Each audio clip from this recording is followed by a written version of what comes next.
Oi, pessoal! O nosso grupo vai falar sobre anemia falciforme. E eu vou começar falando um pouquinho sobre o que é a anemia falciforme. A anemia falciforme é a herança de uma mutação associada à produção de uma hemoglobina defeituosa, a hemoglobina S, que é monogênica e possui padrão de herança autossômico recessivo. Dessa forma, os indivíduos homozigotos, ou seja, aqueles que receberam de seus pais dois alelos mutantes para a hemoglobina S, desenvolvem o quadro de anemia falciforme. Ao passo que aqueles indivíduos heterozigotos que receberam apenas um alelo para a hemoglobina S e outro para a hemoglobina A, possuem apenas o traço falcêmico, não desenvolvendo o quadro, mas podendo gerar filhos com anemia falciforme. Falando um pouco mais sobre essa mutação que resulta na hemoglobina S, sabe-se que ela se localiza no sexto códon do exon 1 no braço curto do cromossomo 11, da cadeia beta da hemoglobina. E o que ocorre é basicamente uma substituição pontual da base nitrogenada, adenina por timina, que leva à transcrição de valina no lugar do ácido glutâmico e resulta na produção da hemoglobina S, formando células com forma de foice. Além disso, é importante saber que a hemoglobina mais comum encontrada nos indivíduos é a hemoglobina A, mas existem também uma série de hemoglobinas anormais, como por exemplo a C, D, E e a S, que é a grande responsável pela alteração que caracteriza a anemia falciforme. Dessa forma, a combinação da hemoglobina S com algumas dessas outras variações resultará em quadros intermediários de anemia falciforme. A transmissão dos alelos suscetíveis nas hemoglobinopatias apresenta um padrão de segregação por parentesco conformando linhagens de risco e não genótipos raciais. No caso da anemia falciforme, os pacientes apresentam uma variabilidade clínica que pode cursar com quadros de maior gravidade, outros mais benignos e alguns quase assintomáticos.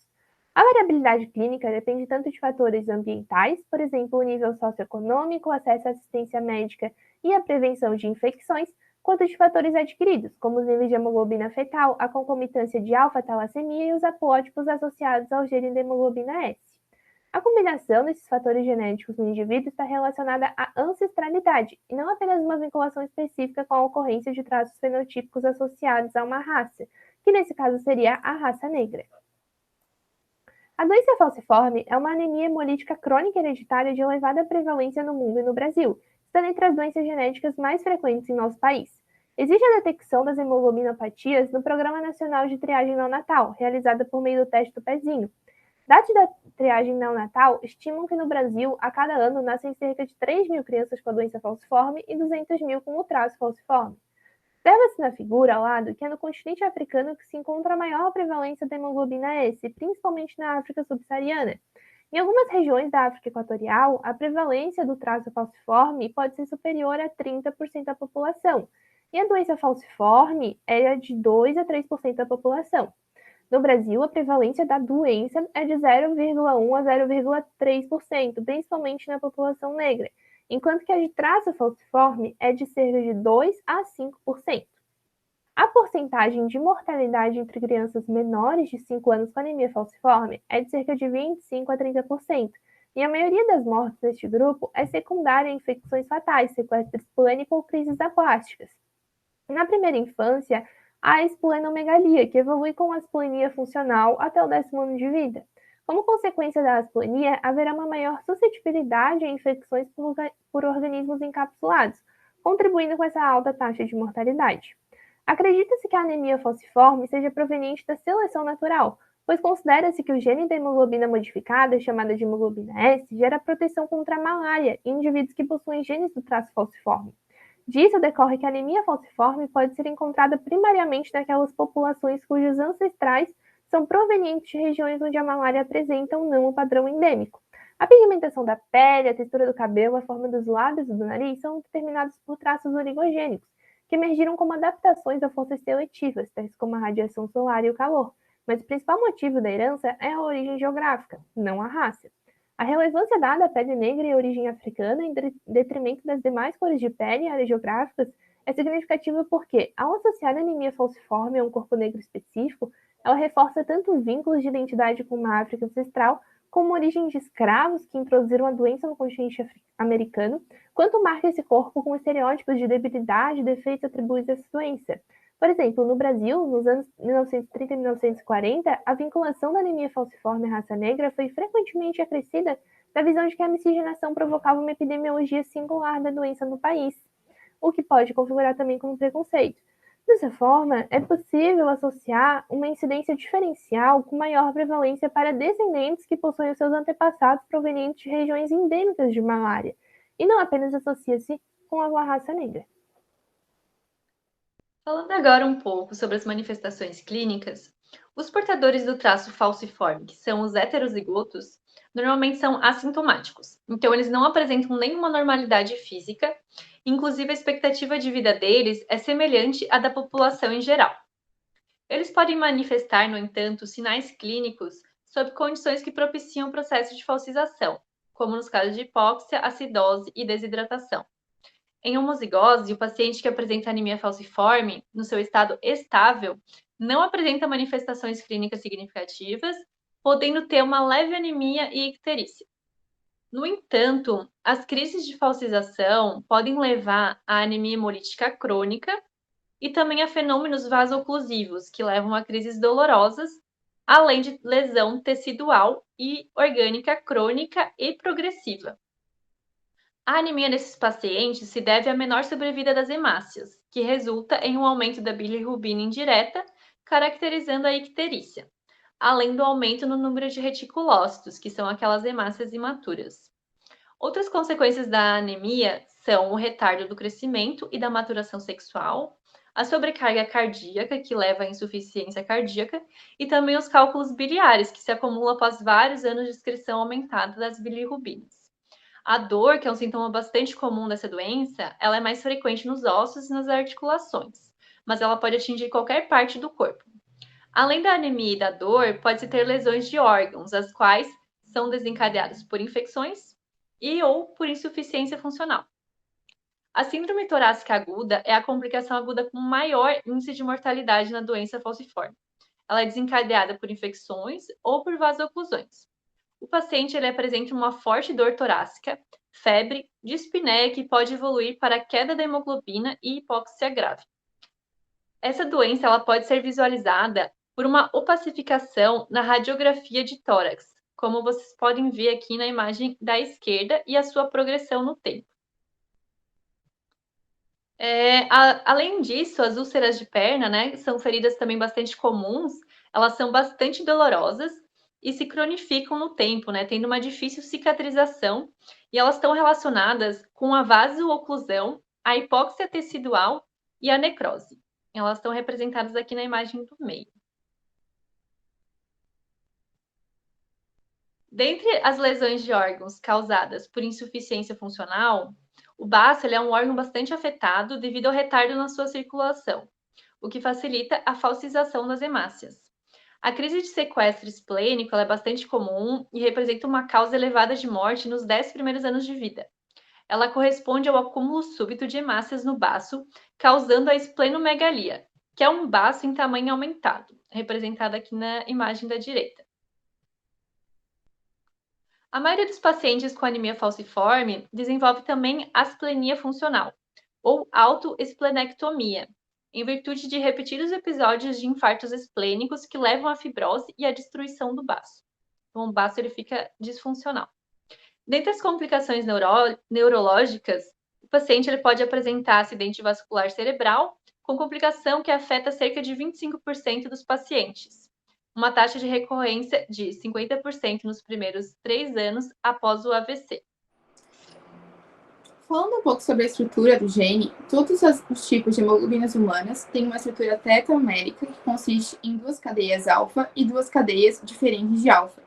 No caso da hemoglobina A, que é o tipo mais prevalente no humano normal, os genes da cadeia alfa estão agrupados em um arranjo em tândem, no cromossomo 16, e os genes da cadeia beta estão no cromossomo 11. O gene da cadeia beta é encontrado no locus 11p15.5, ou seja, na região 15.5 do braço curto P do cromossomo 11. Além disso, a variante alélica normal para esse gene tem 1.600 pares de base de comprimento se considerados os introns, que são retirados posteriormente, sobrando apenas 626 pares de base. Quando há substituição da segunda base nitrogenada do sexto aminoácido da metaglobina de ácido glutâmico para a valina, temos a hemoglobina mutante S, que é precursora da doença genética anemia falciforme. Com a troca de um aminoácido polar por um aminoácido apolar, é criado um ponto hidrofóbico na parte externa da estrutura da proteína, que adere à região hidrofóbica da cadeia beta de uma molécula de hemoglobina adjacente. Isso leva a uma aglutinação das moléculas de hemoglobina S, o que causa a falsização dos glóbulos vermelhos.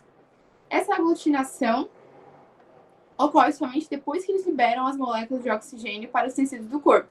Já quando eles retornam aos pulmões, onde a hemoglobina pode se ligar ao oxigênio, essas fibras se despolimerizam. Mas qual é a função da proteína normal? A hemoglobina é uma M-proteína composta por uma cadeia polipeptídica, que é a globina, e um grupo prostético, que é o grupo M. Esse grupo M é necessário para que haja interação com o oxigênio, já que a ligação de só dos resíduos do aminoácido com o oxigênio é impossível. Além do oxigênio, a hemoglobina também pode transportar ácido carbônico e íons H+. Como já foi dito no slide anterior, a hemoglobina tem 4 cadeias e 4 grupos M, um em cada cadeia. E assim, ela se liga a 4 moléculas de oxigênio. Essa ligação ela precisa ter diferentes afinidades dependendo de onde a molécula de hemoglobina está. Ou seja, nos pulmões deve se ligar de maneira eficiente ao oxigênio, e quando ela vai para os tecidos, ela precisa se desprender do oxigênio para poder liberar. Para isso, a hemoglobina ela tem 2 estados.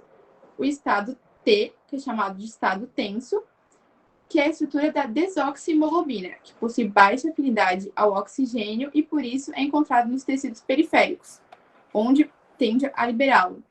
Já o estado R, que é chamado de estado relaxado, é a estrutura da oxihemoglobina, que tem alta afinidade ao oxigênio e é encontrado, portanto, nos alvéolos, onde precisa se ligar para depois poder ir para os tecidos e liberá-lo. Dessa forma, a gente pode dizer que a ligação da hemoglobina com o oxigênio é dependente da concentração do oxigênio do meio e do pH, que é dependente dos íons H+, e do ácido carbônico. Assim, quando a concentração de oxigênio no meio é alta, como nos pulmões, por exemplo, a hemoglobina ela se liga ao oxigênio e libera os prótons, o que é chamado de efeito Aldani. Já quando a concentração de O2 é baixa, como nos tecidos periféricos, ela se liga aos íons H+, e libera o oxigênio, o que é chamado de efeito Bohr. Já no caso da anemia falciforme, que é a doença genética em questão, por conta da falsização das hemácias, há uma tendência delas se distorcerem e limitarem o fluxo sanguíneo nos leitos capilares, por serem menos deformáveis, o que é diferente da hemácia normal, que ela possui alta flexibilidade e pode passar pelos capilares facilmente. Além disso, essas células acabam por perder muita água e se tornam frágeis, diminuindo o seu tempo de vida, o que leva à hemólise e à anemia.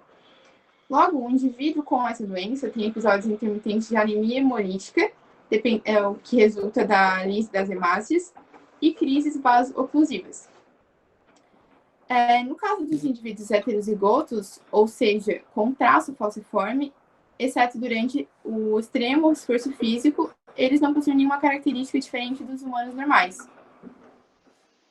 Agora a gente vai abordar um pouco sobre como que funciona o diagnóstico da anemia falciforme. No Brasil, pelas altas taxas de prevalência, o diagnóstico da doença é obrigatório. É importante frisar também que esse diagnóstico precoce permite um tratamento mais eficaz, com medidas preventivas que melhoram a qualidade de vida desses pacientes. Hoje em dia, tem diversos testes para o diagnóstico da anemia falciforme. A gente tem o hemograma, que avalia os índices hematimétricos. A gente tem o esfregaço periférico, que vai analisar a presença de drepanócitos. E o que são os drepanócitos? São aquelas hemácias em forma de foice. Tem também o teste do pezinho, que é o teste de triagem neonatal. Esse teste ele é feito entre o 3º e o 5º dia de vida do recém-nascido. Tem o teste do afoiçamento, em que se sela a gota de sangue entre a lâmina e a lamínula, impedindo a passagem de oxigênio ou se acrescentando um desoxigenador químico. Dessa forma, a gente vai observar se a hemoglobina desaturada vai adquirir a forma de foice ou não. Tem a eletroforese da hemoglobina, que é um exame de confirmação diagnóstica também. Esse método ele é muito utilizado pelos laboratórios, porque ele é um método barato, de rápida execução e de fácil análise. Tem o teste de solubilidade, que se baseia na insolubilidade da desoxihemoglobina S. Tem a reação em cadeia de polimerase, que é um exame qualitativo que vai detectar alterações genéticas. e a cromatografia líquida de alta performance. Esse exame ele vai excluir anomalias da hemoglobina de forma rápida e quantificar cada tipo de hemoglobina do paciente. E como que funciona o tratamento da anemia falciforme? Infelizmente, não existe nenhum tratamento específico para a doença. É preciso adotar medidas gerais e preventivas que vão diminuir os sintomas e as consequências dela. Como medidas gerais, se indica uma boa nutrição e hidratação. Também precisa ter uma profilaxia, diagnóstico e terapêutica precoce das infecções. Isso inclui também ter uma vacinação sempre atualizada. Outro ponto importante no tratamento desses pacientes é o acompanhamento ambulatorial várias vezes ao ano e também se encoraja um acompanhamento longitudinal desse paciente, com exames de rotina anuais. Outro ponto importante é ter sempre uma orientação do paciente e da família sobre a doença, para que a educação possa minimizar as consequências da anemia falciforme. Agora que a gente já sabe toda a parte genética e a doença da anemia falciforme, veremos o relato de um paciente. Infelizmente, não conhecemos ninguém que pudesse ter nos dado uma entrevista mais fidedigna sobre o assunto, mas achamos alguns relatos de pacientes na internet. A maioria deles relata dificuldades físicas e também cognitivas, como é o caso de Denis Gomes. Ele é um jovem de 28 anos que possui muita dificuldade para pequenas ações do cotidiano. Relata o corpo muito cansado, o que impossibilita de caminhar até por pequenas distâncias. Além disso, diz que a maioria do tempo passa dentro dos hospitais, realizando exames, consultas e tratamentos. E quando está em casa, necessita ajuda da família para tudo. Relata também que mal teve infância devido às crises pelas quais passou, nas quais tinha que ficar no hospital. Seu desempenho escolar foi igualmente comprometido. Além de faltar às aulas, ele se sentia muito cansado. Por isso, reprovou 3 anos na 4ª série, além de ser severamente discriminado pelos colegas pela coloração amarelada de seus olhos, causada pela anemia. Ele relata que sentia bastante vergonha. Ele também relatou que, mesmo jovem, não consegue ir às baladas nem às festas. Também nunca pôde trabalhar, por causa das crises constantes e tratamentos. Por essa incapacidade, ele recebe auxílio do governo. Além disso, ele tem as pernas muito compridas, que dificultam a marcha e também favorecem o surgimento da úlceras, que causam ainda mais dor. Por fim, ele relata que, durante suas crises, parece que ele está morrendo e necessita ir ao hospital para receber morfina e aliviar a dor. E caso isso não funcione, o próximo passo é fazer uma nova transfusão sanguínea. Bom, como podemos ver, é um quadro bastante triste e doloroso, e por não ter cura, se prolonga por toda a vida. A gente agradece a atenção de todos.